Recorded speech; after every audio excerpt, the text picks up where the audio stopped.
pressing on. Jackie Dean. Thank you, Mr. Chairman.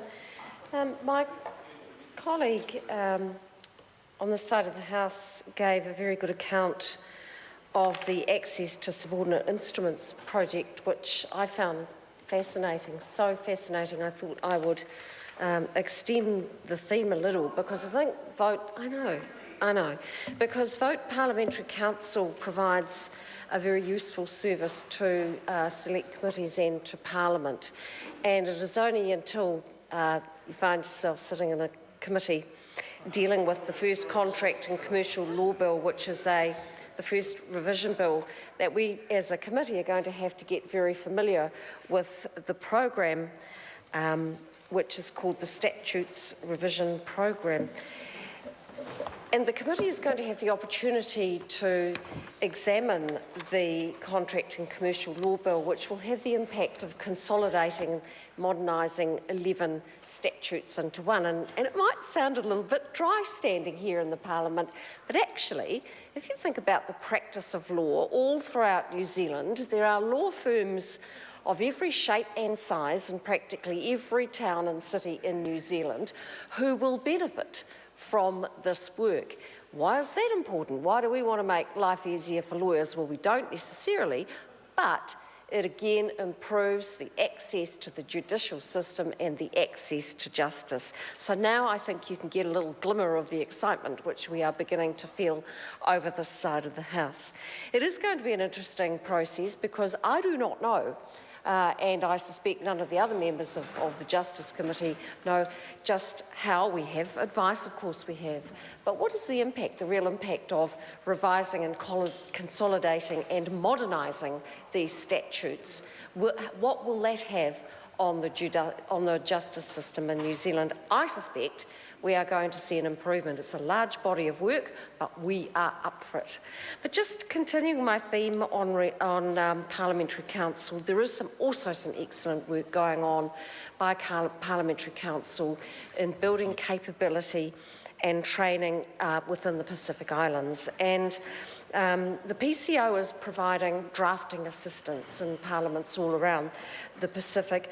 They're providing training, they're providing experience, and they're providing mentoring to officials responsible for drafting legislation in the Pacific Island nations.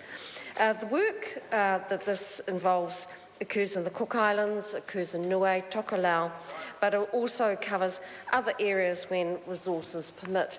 This is an excellent form of foreign aid that our own PCO is able to provide into those realm and those neighbouring parliaments.